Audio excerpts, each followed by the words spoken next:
All right. Well, I'm going to jump off screen, but before I do, I am going to welcome our first caller. So we have got a regular caller to the show, Isaiah, Scientific Evidence for God. You're on with Richard and Brian. What is up?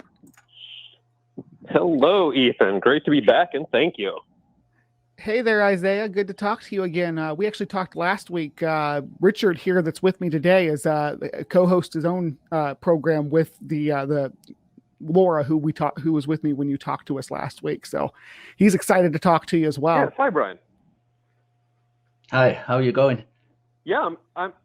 Hi, Richard. Very good. Yeah, I'm excited to speak with you too. I've looked at some of your videos on YouTube, and it seems you are more knowledgeable in a lot of the realms that I've drawn a lot of my information and inspiration from. So I'm excited to both share with you what I found. Don't trust anything you see. Learn some things from you. I trust nothing. It's all in a spectrum of plausibility. But yeah, so what? Diving straight in, my perspective on all this is kind of where to even start. So I describe myself as a perennial panentheist. Panentheism, as you probably know, is all is within God, and I go a little further in that God is an infinite, that the universe is a finite realm within, and there is a relationship between the two, and that's where I look throughout both science and ancient mythos, because I think they had similar and common ideas. It wasn't just story passed down. It was I think both not only technological knowledge but technical philosophical knowledge. Whereas I'm excited to hear your perspective on. Oh right, wow, this is right up my street. And as it happens, I'm just going to click into here because I've got a scientific paper called Classic Hallucinogens and Mystical Experiences, Phenomenology and Neural Correlates by Frederick Barrett and Roland Griffiths here, which deals exactly with the perennial philosophy. So I've got that in front of me, and there are some things that I have difficulties with, and I'd like your take on them if you're happy to go through that. Sure. So, yeah, my general perspective on it is, so from what I understand of the perennial philosophy is that all these different ancient religions and mystical traditions all kind of draw from the same source, and they have different shadings of kind of the same information told through different story form. I mean, it's not a 100% generality, but I think other people have found, and I myself have found, major trends in a lot of these stories, specifically like the Egyptian creation story, the Hindu one. There's a number of them in there. But boiling it all down, what I found is that the idea that these ancients started with was not of a nothing and then God creating stuff inside or from nothing or anything. It was this infinite, undifferentiated, absolute substance. It just took up all available space forever, and there was no empty space for anything separate to exist or anything to move. So if there's no empty space to move, it's technically before time is possible to be measured. So this would be where this God, this infinite substantial God, is outside of space and time as we measure it here in the universe, because we have empty space. Stuff moves, stuff changes, and we can measure that rate of change. So time would begin when an empty space is inflated or made within the infinite substantial God. So can I just, I don't know whether the word infinite or infinity would be properly used if you're talking about outside of a temporal framework. Am I wrong in that assumption? The way I interpret it, again, it's not like a linear infinity. It's not like infinite time or a sequence of anything. It's infinite volume. In other words, there's no outer edge. It just goes on forever. A voluminous, substantial infinity. And technically, if it does exist and it has no border, there can only be one of them, logically, as I reason. So, Do you mind if I just backtrack a little bit? Because it's all very... I don't mind talking about infinity. We can talk about infinity if you want. I don't really see any productiveness in that, because we can talk about one idea of infinity and another idea of infinity. I want to unravel what you said about the different religions having the same kind of ideas. If you're happy to do that, I'm more than happy to go down that route. I want to know specifically kind of what within religions you think is this connecting value, what you need to reject to get that connecting value, all this. Is there anything specific you have that you can say, this is what I think connects them all together? Yes. Yeah. So let's get specific with the Egyptian mythos of creation happening. So there was, as I understand it, the god Nun, or Noon, is this watery mass that just fills all space, and Nun makes a bubble inside of itself, and inside the middle of the bubble arises Ra on the primordial mounds in the center of this bubble, and symbolizes the sun. He's the creator god, and then he speaks all of creation, or all the things inside the bubble, into existence. So this idea of the space of creation being formed within an original infinite, I also find in Brahman, in the Hindu story, that the Brahman is this undifferentiated, infinite, substantial material reality that all phenomenal reality draws its existence from. And then you have the story of Vishnu. He's reclining on Anantasesha, the infinite remainder, and they're both on this infinite ocean. And then, as like in a dream, a lotus comes out of his navel, and the four-headed god Brahman, who is the creator god inside the lotus of the universe, is the creator aspect inside the universe versus the infinite God that is outside the universe. So, and then parallels in that I find in Tiamat, in the Babylonian legends. Tiamat is a primordial oceanic goddess. Her body is cut in half, and the heavens and earths are made out of her body parts. Same idea as Ymir in the Norse, primordial ice giant whose body is separated and all of existence is fashioned from its body. Same story in Aztec, Tlaltecutli or Tkuk, I'm not sure how to pronounce that, but she was a primordial mud earth monster that was cut apart by the creator brothers, and all of the heavens and earth were made out of her body parts. So that's the similar story form that I find when you kind of look past anthropomorphism, look past the personality or ego aspects of these god stories, and just looking at the fundamental physical mechanics of it. That's one of the significant ones that I find. Let's take that piece right there and talk about it a little bit. So you got different mythologies. You got your like Leviathan, Tiamat, these giant monsters that were slain at the beginning of the beginning of existence, essentially. I do have a friend named Richard Matson who has some wild ideas on that. So look him up if you're interested in to delve it into some of those mythologies. But to connect what was the name again? Across Richard Madsen. Richard Madsen. Okay, thank you. Yep, he's a fun guy. But to connect all these together based on the similarities, we can't ignore the differences, because then we start moving into like a Texas sharpshooter fallacy, or maybe into a gambler's kind of what do they call it, gambler's gauntlet or whatever. What I'm not trying to equate them. Oh, I know. You try. We're looking at it. You're looking for like a common thread that runs through humanity, right? Like the way the symbolic application of it too, because that comes directly after, and then it starts surfacing in many different traditions. The symbolism that comes from pure basic physics when applied to an infinite.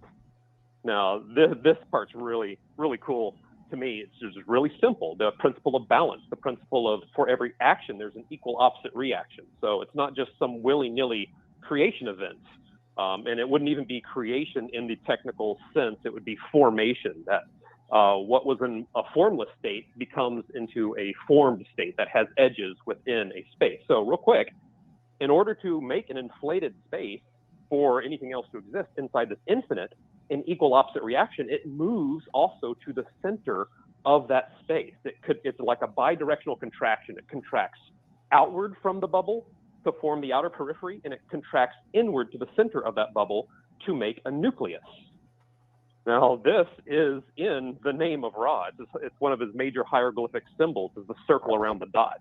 And it's a major religious symbol throughout many different traditions. And I find it interesting that if this is the universe, and that's like the vibrating container that's patterning everything inside, well, what is it patterned for? If that's the macro quantum container, what's its note? If that's the instrument body, what shape does it make inside of itself? And okay, can I just interrupt? Do you mind if I interrupt for just 1 second? Go for it.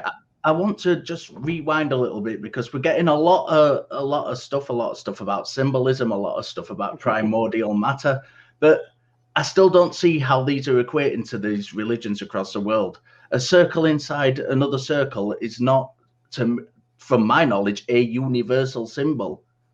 Yes, the idea that, for example, you get balance, yeah, that is in stuff, but you've got like Wu Wei in Taoism, which is described as going with the grain, and then you've got things in Buddhism which the method is going against the flow, so they're not matching up.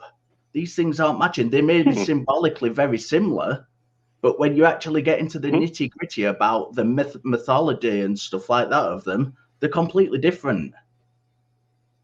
So I'm not really following how. Sorry, go on, please. I'm just saying I would expect it to be different, especially when dealing with the human psychological aspect of religious practices or spirituality. But these aren't religious practices that I'm talking about.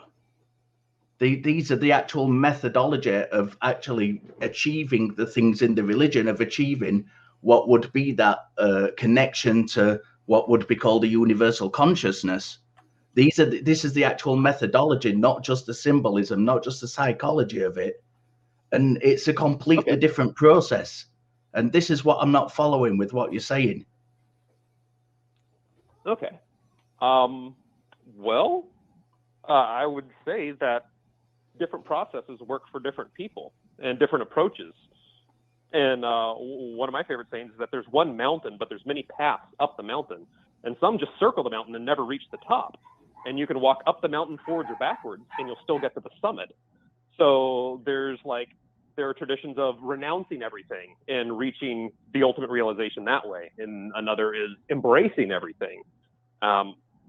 Again, that's a personal experiential path to what could be called samadhi or the religious experience, and that's not really what I'm talking about. My focus and what I'm trying to both explore and get perspective on is like the nitty gritty of how the stuff, what we're made of, and the stuff around us is made of, like the technology of creation itself. And this gets into vibration theory, quantum field theory, real easily. And it's the idea that there are specifically shaped fields that vibrate that make. Okay, but let me just interrupt one more time. I'm really sorry, but we tend to be going off again. We've gone from one thing to another thing to another thing to another thing. We're not really getting chance to explore any particular thing. And we can talk about quantum field theory. I can't talk about quantum field theory all day long, so I know nothing about it. But if you were talking to someone who did, you could talk about that all day long. But that still doesn't get this.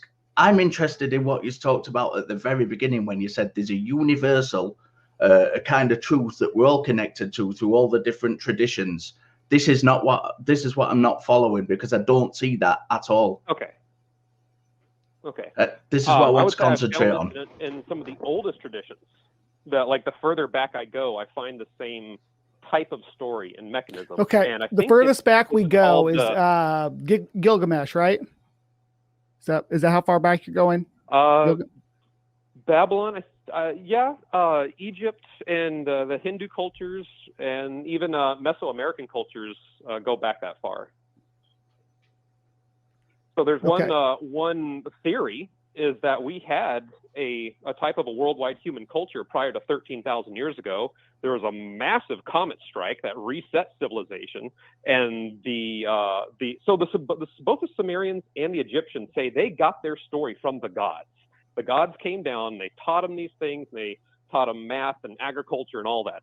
That's their story, true or not true. What I think a parallel is, if there was a previous human civilization, they could very easily pose as gods to a more primitive tribe or more primitive tribe of man that exists hundreds of years later after this great catastrophe. The thing is here, though, what we've got here is the native Australians said the same thing. They get their stories from the gods. They're a much later people, and the stories, it seems to me quite natural. Australians, so the Australian people, humans have been in Australia for 40,000 years. Been in North America for 8 to 15,000 years. I just wanted to clarify all this, and then the islands in Oceania between about 13 BCE or 1300 BCE to about 1300 AD. So, or CE. All right, sorry, go ahead. Now continue. So, but they've got stories of spacemen coming down. They're not the same stories. They don't have the same correlations. It seems far more probabilistic. I really can't speak. to assume that this is a natural thing. You're looking up at the stars, you're getting these ideas, you're looking at the natural world around you, you're getting these ideas. We know that we can trace from about 50,000 years ago when the first bone art was done. You can trace the kind of symbolism, how people interact with the world, and up until the Neolithic ages, where people first started formalizing the formal religions, and they come together, and you can see exactly where religion starts as a formal thing and warfare starts as a formal thing. They parallel each other because it's when people settle down, they stop being nomadic. It's a natural kind of progress. It seems far more, it's an easier explanation than this kind of perennial philosophy where you have to pick and choose a little bit from here, a little bit from here. I like that bit. I want to dismiss that because it doesn't quite fit. What the 13th? Go ahead.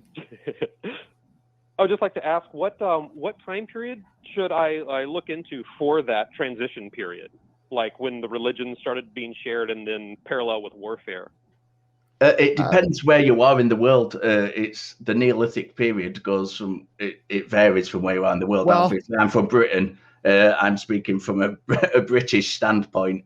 That's the area where I'm familiar with and with the research I'm familiar with. And you're talking. You want to? Okay. 200 about 200,000 years ago. I'm sorry, I keep stepping on you. I get excited when we start talking about science and ancient times and stuff. But look back about 200,000 years to what we have from that time period, as far as where humans were and how our societies were set up. There's also when you get back that far, it's not just Homo sapiens. You have I think there was, you get back that far, I guess 3 or 4 different species of Homo that were roaming the earth. So all right. Well, let me share with you real quick the major symbols I found, because there's 4 of them. And the first one is the circle around the dot. The next tier of that same symbol, so it's a stacking symbol, is a square star, which is a square superimposed over a rotated 45-degree another square. And that is a 2-dimensional representation of a star tetrahedron, which is a tetrahedron superimposed over a upside-down tetrahedron. So in relating this to science, and from what I can just pull together that this would be the first fundamental field of space-time, and it has 8-fold symmetry. So I would look for something like octonions, which are way beyond my mathematical education level, but they're finding octonions describing the transformation of subatomic particles and how they appear. So again, this is way beyond my education, but it's like, there's a neat connection. I need to follow up on that. And where are you getting this connection from? What are you just looking at the symbols and thinking that looks like a mathematical symbol of something else? Are you getting these symbols and actually looking at the ancient texts in relation to them and getting a description from them? Both. One is through the symbolism, and another is through the logic of how it arises from infinity in the first place. So the most basic description of any voluminous field that has equal tension is a tetrahedron. You need 4 points that are off plane from each other to describe three-dimensional space. And if it's all in equal tension in all directions, then you've got a perfect tetrahedron, 4 equal points, 4 equal sides, 4 equal lines. So if that field both moves up and down at the same time to make a voided space, then the field representation left inside that space is an upward pointed tetrahedron and a downward pointed tetrahedron. Okay, guys, this is getting really technical. So before we get too deep into it, I want to shout out some very generous people in the live chat who are showing me and Richard and you, Isaiah, some love by throwing some super chats at us. We have Philip said, have fun, guys. We are having fun. This conversation's been like all over the place fun. Then we have, of course, a sticker from Kyle, maybe some discernment there. And of course, if anybody's not keeping up with what's going on with Ethan, he's getting settled into his new place, and him and Bandaid are unpacking boxes. So we will be thanking Normalizing Atheism for that. Wow, $49.99. That is super generous. So much love for Normalizing Atheism. Mahalo. Yeah, mahalo indeed. And Philip actually said Richard is correct. I can't listen live right now, so this is just an assumption. Philip has got an amazing mind. He's corrected me several times. It's got a fantastic philosophical mind. I love the guy. All right, Isaiah. Sorry to leave you hanging. I know you kind of had the last word there, and we'll save that for next time because we do have some calls to bounce over to. But it's always great talking to you, and we look forward to you calling back. You. Oh, you're welcome. And just the last thing is that 8-point symbolism is found in baptismal fountains, like to baptize for the Holy Spirit, also found between the chapters of the Quran. It's just interesting as a space divisor. So that's where I found it in religion. And thank you very much for the conversation and the extra places to look for information. Cheers, Richard. Cheers, Brian. Yeah, thank you. Thank you very much. All right. The quick shout out, by the way, before we start. If you've got anything to say to me in the chat, please do it through a super sticker because I'm not actively watching the chat. So if you've got anything if you disagree with me, please send a super sticker. Pay for it. Pay Ethan to tell me how much you dislike me. And I will read it with a smile on my face, right here on to Richard. And tell him how much you like him. I'll read that with a smile on my face too. Don't.